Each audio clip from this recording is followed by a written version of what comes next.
Halo, assalamualaikum warahmatullahi wabarakatuh. Saya Chandra Hidayat Alfara. Di sini saya akan menjelaskan tentang penggunaan sistem manajemen biaya untuk pengambilan keputusan strategik produk.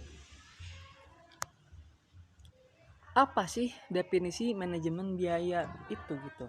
Manajemen biaya adalah suatu pendekatan yang melibatkan pengumpulan, analisis, dan interpretasi informasi biaya untuk membantu manajemen dalam membuat keputusan yang tepat. Tujuan manajemen biaya dalam konteks pengambilan keputusan strategik produk, manajemen biaya menjadi kunci dalam menentukan harga jual, alokasi sumber daya, dan mengidentifikasi peluang untuk meningkatkan efisiensi. Lalu ada pengukuran kinerja produk. Nah, menilai kinerja produk berdasarkan biaya produksi, distribusi, dan pemasaran. Lalu ada pemilihan produk dan portofolio. Menentukan produk mana yang akan diproduksi, dikembangkan, atau dihentikan berdasarkan analisis biaya dan manfaatnya. Lalu ada penentuan harga. Dengan manajemen biaya strategik produk bisa mengidentifikasi harga jual yang optimal berdasarkan biaya produksi, permintaan pasar, dan posisi pesaing. Jadi tidak asal-asalan.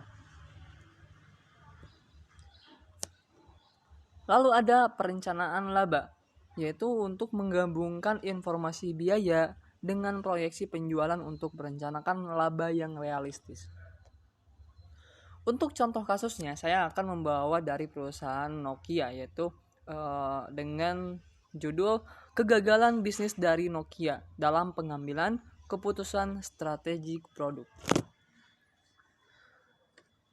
Nokia Corporation adalah sebuah perusahaan telekomunikasi, teknologi informasi, dan elektronik konsumen multinasional asal Finlandia yang didirikan pada tahun 1865. Kantor pusat Nokia terletak di Espoo, Finlandia di kawasan metropolitan Helsinki. Latar belakangnya, Nokia ini meluncurkan produk seluler pertamanya dengan nama Mobira Senator. Nokia kemudian menjadi leader bagi semua perusahaan ponsel yang ada di dunia. Sayangnya, perusahaan lain mulai bermunculan dengan tenaga ahli yang berkompetensi, di mana koneksi data menjadi sebuah sistem komunikasi data di masa depan.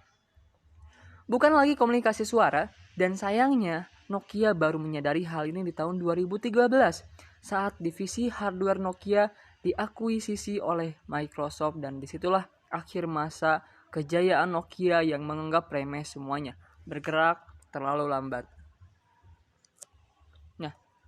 Bergerak terlalu lambat. Nokia terlambat untuk membuat sistem operasi Symbian menjadi open source. Mereka melakukannya ketika Android sudah hadir dan diterima dengan baik oleh konsumen. Jadi di saat produk kompetitor sudah melakukan inovasi produk, Nokia terlambat menyadarinya. Melupakan konsumen. Platform Symbian dianggap gagal dan tidak diterima di pasaran karena tidak menarik perhatian konsumen yang ingin mendapatkan smartphone yang user-friendly dan kompatibel dengan berbagai aplikasi yang mereka butuhkan gitu. Sedangkan penggunaan smartphone tuh semakin kesini semakin banyak diperlukan dan banyak fitur-fitur yang harus digunakan. Nah, Nokia tidak membuat inovasi tersebut, menjadikan konsumen melupakan Nokia, berganti ke produk yang lain.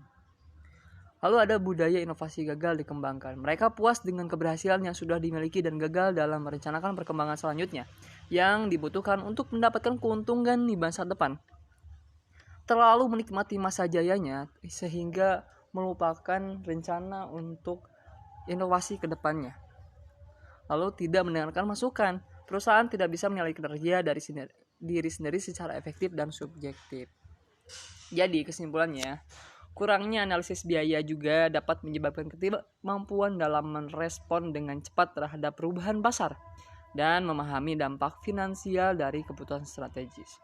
Selain itu, tanpa sistem manajemen biaya, perusahaan mungkin tidak dapat mengelola efisiensi operasional secara efektif, mengakibatkan resiko meningkatnya biaya produksi dan penurunan daya saing. Begitupun yang terjadi di Nokia.